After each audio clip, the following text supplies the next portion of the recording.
जय सिया राम, जय श्रीमन नारायण। आज के सत्संग में हम आपको हरि ही शरणम मंत्र से महामारी भाग गई और यह सत्य घटना हम आपको श्रवण कराने जा रहे हैं कलकत्ता शहर की। हमारे चैनल से भी आप यदि ना जुड़े हो तो सबसे पहले हमारे चैनल से आप जुड़िए, जिससे कि आप इसी प्रकार सत्य कथाओं को श्रवण कर सकें। कलकत्ते के स्वर्गीय श्री रूणमल जी गोयनका बड़े प्रसिद्ध विद्वान भगवत विश्वासी थे।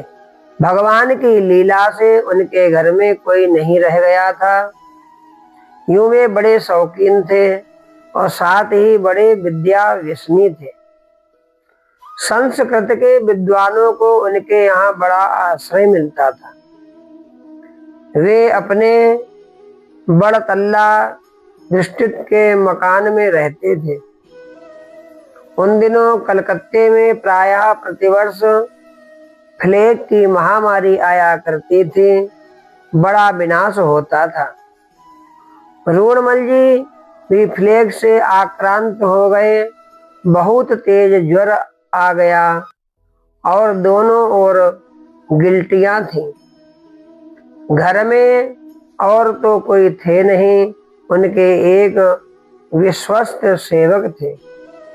वे ही सब देखभाल करते थे। उस समय डॉक्टर सर कैलाश चंद्र बोस का कलकत्ते में बड़ा नाम था। उन्हें लोग विधाता कहते थे। वे बड़े सफल चिकित्सक थे।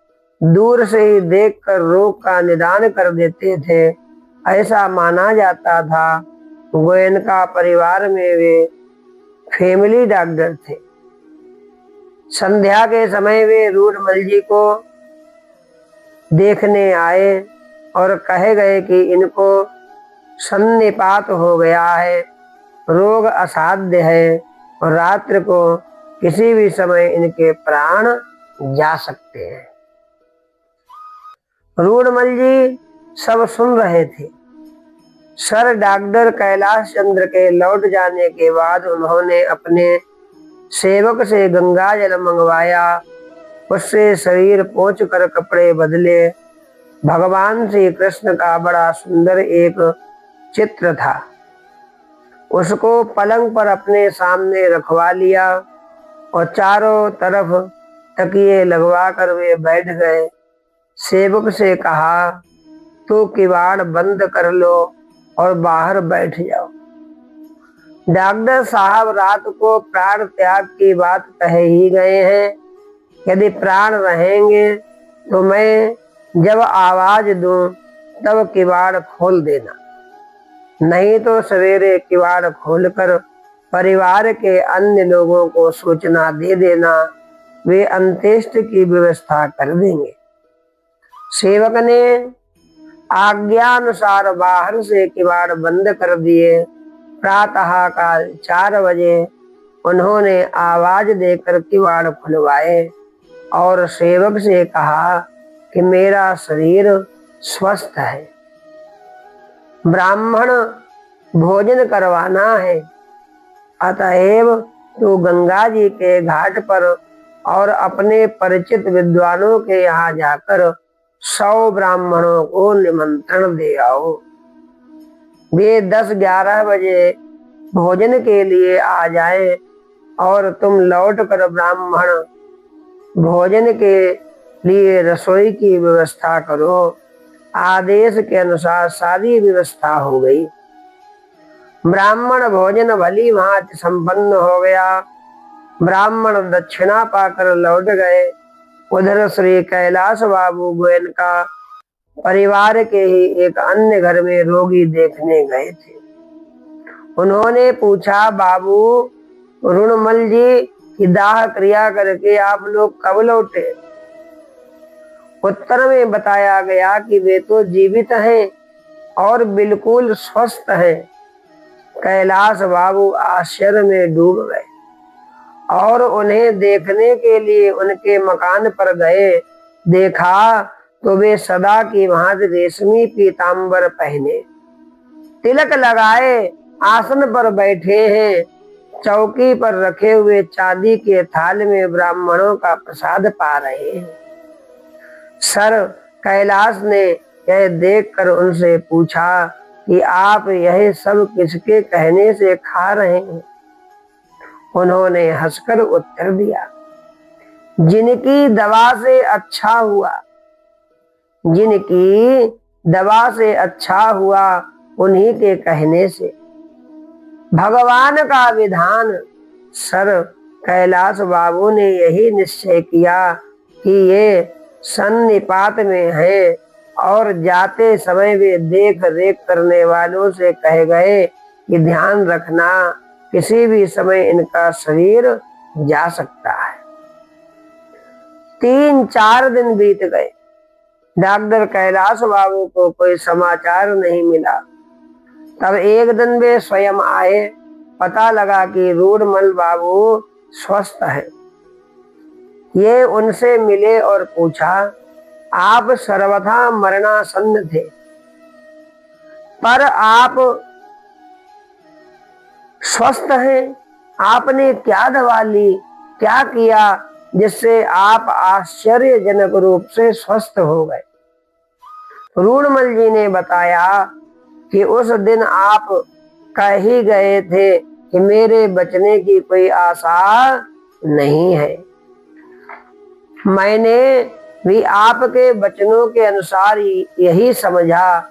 मैंने मन में विचार किया कि जब मरना ही है तब भगवान का स्मरण करते हुए क्यों ना मरूं। मैंने श्रीमद् भागवत के महात्म्य में पढ़ा था कि नारद जी ने सनकाद से कहा है, आपको काल प्रेरित जरावस्था कभी बाधा नहीं पहुंचाते और आप सदा सर्वदा 5 वर्ष की आयु के और नित्य निरोग इसलिए रहते हैं कि आप रात दिन निरंतर हरि शरणम हरि ही शरणम हरि ही शरणम मंत्र का जप करते रहते हैं। मैंने सोचा कि मैं भी इसी मंत्र का जप करूं।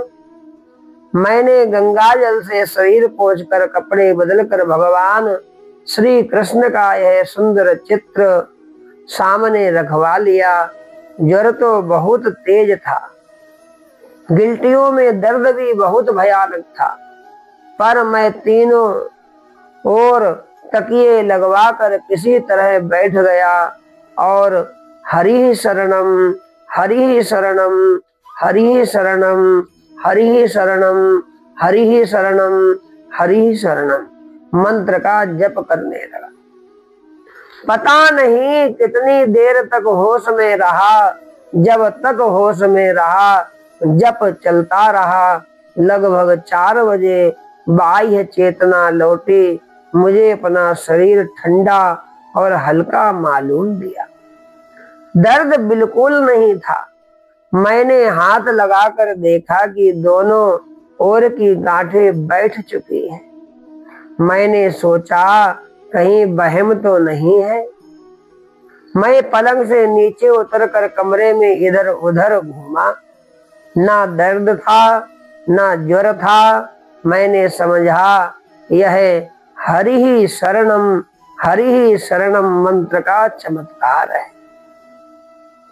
ब्राह्मण भोजन कराना चाहिए, अतएव मैंने ब्राह्मण भोजन की व्यवस्था की और ब्राह्मणों के भोजन करके लौट जाने के बाद मैं उस दिन उनका प्रसाद पा रहा था और उसी समय आप पधारे। मेरी दवा और मेरा डॉक्टर हरि ही शरणम मंत्र ही था, जिसने मुझको आश्चर्यजनक रूप से स्वस्थ कर दिया। डॉक्टर सर कैलाश चंद्र यह सुनकर आश्चर्यचकित हो गए और उनकी आंखों में आंसू झलक आए और डॉक्टर सर भी हरि शरणम हरि शरणम हरि शरणम हरि शरणम भगवान का उच्चारण करने लगे मंत्र का। हे भगवान, मैं आपकी शरणागति लेता हूँ। हे भगवान, हमको भी अपनी शरणागति दो। वह डॉक्टर साहब भी हरि शरणम हरि शरणम हरि शरणम मंत्र का जप करने लगे। ऐसी महिमा है भगवान के नाम की। जो हृदय से भगवान की शरणागति ग्रहण कर लेता है उसके जीवन में बहुत बड़ा चमत्कार होता है। इसी प्रकार आप सब लोग भी भगवान की शरणागति ग्रहण करें, जीवन के सभी प्रकार के ज्वर अवश्य शांत हो जाएंगे। हरि शरणम हरि शरणम। जय सिया राम। नमः पार्वती पतये। हर हर महादेव।